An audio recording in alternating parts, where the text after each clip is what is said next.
joining me today. Hope you're okay. So I'm going to ask you, first of all, is tell our audience who are you and what your business is. Okay, so my name is Katie Taylor-Smith and my business is a charitable foundation called MenTooUK. Now, MenTooUK was established just under 2 years ago due to the suicide of a male friend. As a researcher, I wanted to try and find out more about why male suicide was becoming quite a common occurrence. So what I found was that men felt quite unable to speak out and reach out for help. And they're under immense pressure at the moment with, this sustainable or non-sustainable life of Instagram and all of these things that they should have in their life, and not being able to speak out about being under pressure was too much for them. So MenToo is a platform where we offer a listening service, a signposting service. We promote mental health, education and awareness. Amazing. So obviously there has been a global pandemic that has stopped us all from doing what we wanted to do. So in your plan for this year, what has as the global pandemic, what has COVID stopped you from doing in the first lockdown then? Well, okay, so when the first lockdown came, MenToo had a plan to do a ball at the Hilton in Liverpool where we were going to raise some much needed funds to keep us going and make it more of a nationwide campaign. So that hasn't been able to happen. We haven't been able to do our active fundraising. We haven't been able to go up and down the country and do guest appearances where I was going to speak to audiences and try and give some education and awareness on mental health for males. So it stopped us in our tracks with COVID. Okay, and then how did you kind of carry on with what you was doing through lockdown? Because obviously mental health, especially, it just doesn't disappear. So how did you and your business adapt to the rules and regulations of COVID? Well, the good thing about MenToo is that what I realised when I first transitioned with MenToo was that a lot of guys feel unable to speak. They feel unable to go somewhere. But a lot of guys are also online. So for me with the business, it become more of a global audience that I was able to cater to because a lot of people were online. So although I would normally signpost to external agencies, we provided a listening service, which was absolutely so very much needed at this time because we had this global audience where people were on there and they needed somebody to connect with and feel like they weren't alone because it's a very lonely place, especially with lockdown. So MenToo was able to adjust. So it made MenToo even more powerful because we were online. So we were in a global space. Yeah. And how did you kind of feel about over the lockdown? How did you feel going to that global audience and kind of all of a sudden gaining all this, international kind of audience? It just felt for me as a mental health professional, it felt like a massive privilege, a massive opportunity. I felt like I could connect with people, even though we weren't human to human, we were still having human conversations. So it was good for me and it was good for the people that were coming to me. And because social media is 24/7, I never felt under pressure as much. It was more a case of I feel able to do this and I felt well received and I was able to help more people because I wasn't going to external agencies. I was wherever I needed to be because I had the access to social media. Yeah, and obviously as you being in the mental health industry, how do you deal with all the audience that you get and all the response? And obviously you have males coming to you and kind of, telling you all their problems, which stereotypically, that's not what men do. So how do you personally deal with all the emotion that comes with it? Do you know what? It's a beautiful thing because social media, there's a couple of different things. Social media can be the worst thing if you're very isolated and you're on it all day long because you're seeing those perfect images that you can't achieve on Instagram, but you're pressured into feeling like you need to try and achieve these goals. But it's a false world. Whereas Facebook is predominantly where MenTooUK is. There's more of a community feel. And what I've noticed is I've not actually had one phone call, because guys feel so much more able to message than they do to speak. So it opens up the floodgates to people breaking down that barrier and that fear of sitting in front of a professional, you know, go into that space. They just felt like they could just speak without being judged, without being known, without given, you know, what they look like, what their home life is like. There was no judgment in that space. And it's a very quick process for somebody to engage with you. And especially for me, I found with being a female, it was, I don't know what I still don't know what it is exactly, but I felt like guys felt like there was less judgment because there was a female there who was caring enough to engage, to say, look, I don't know you, but I know you're worthy of a better life. And I've had personal problems with mental health in the past, and trauma and adversity, as well as, you know, studying from the masters and the degree. So I felt like I could offer a holistic kind of caring conversation with someone to say, look, I get it, it's fine, you know, you're lonely, I understand that, we're all lonely, but you're never actually alone, because there's always somebody here on social media.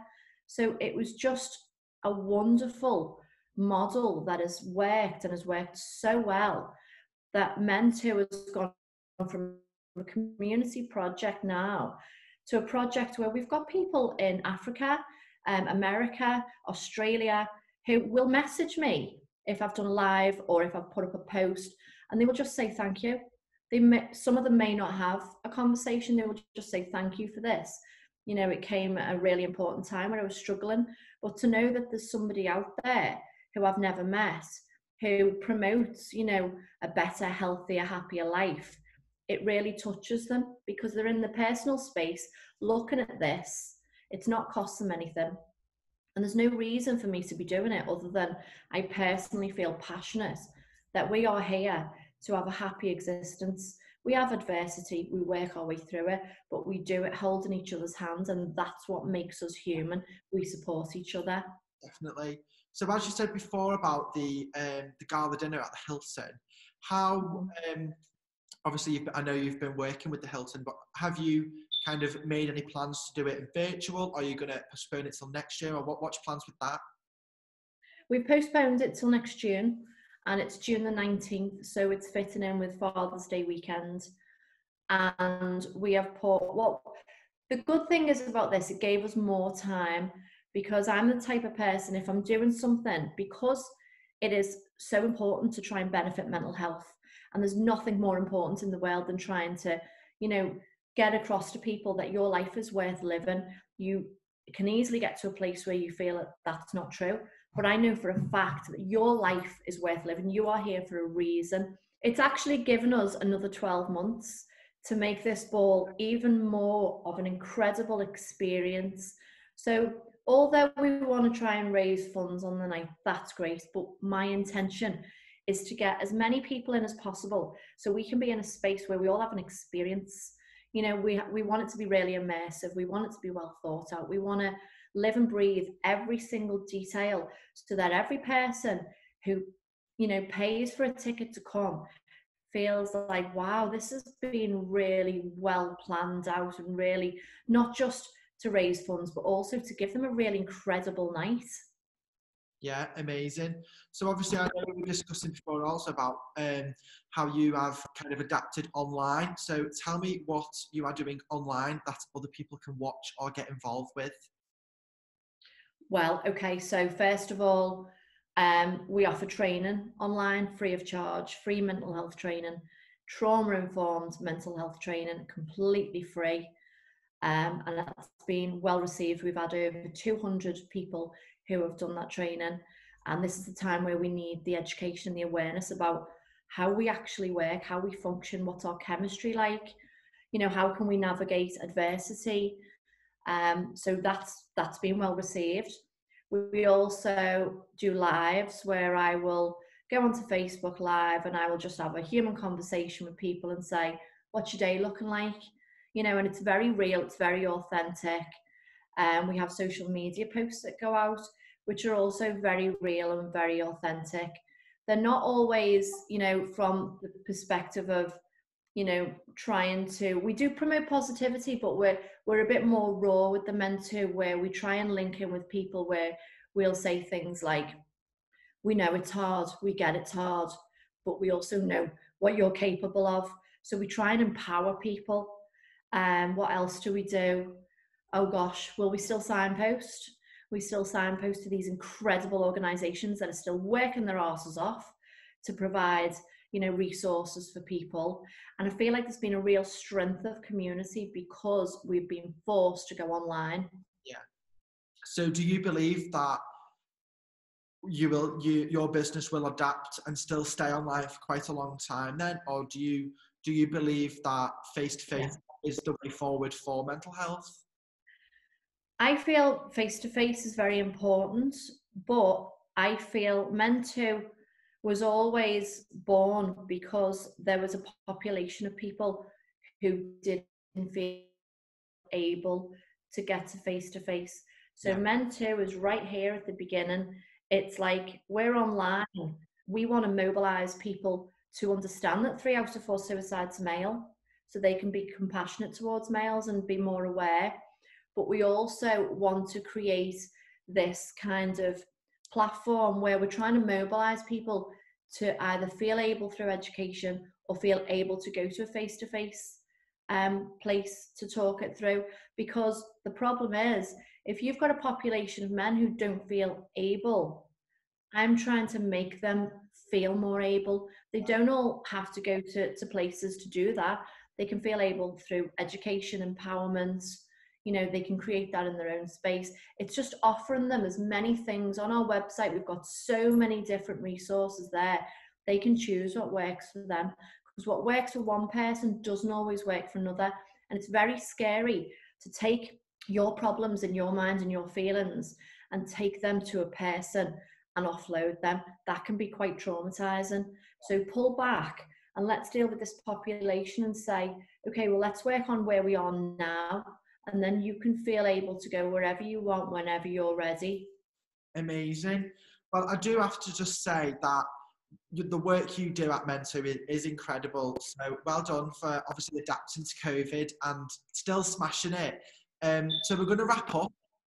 And I just want to say, obviously, I can put all the links in the description for all our followers to go and watch this video. And obviously you were on my previous season, last season, over the mental health edition, talking about your experience with mental health. So if anybody would like to go and watch that, I will put the link in the description, and obviously I can put all your contact details down there. So if anybody is out there struggling, we can make a difference and help.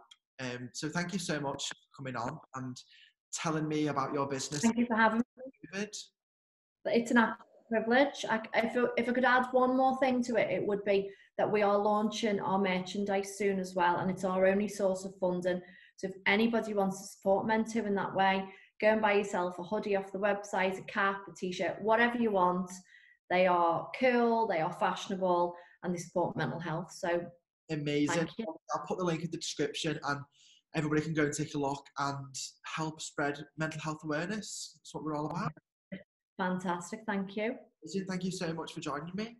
Thank you for having me, lovely.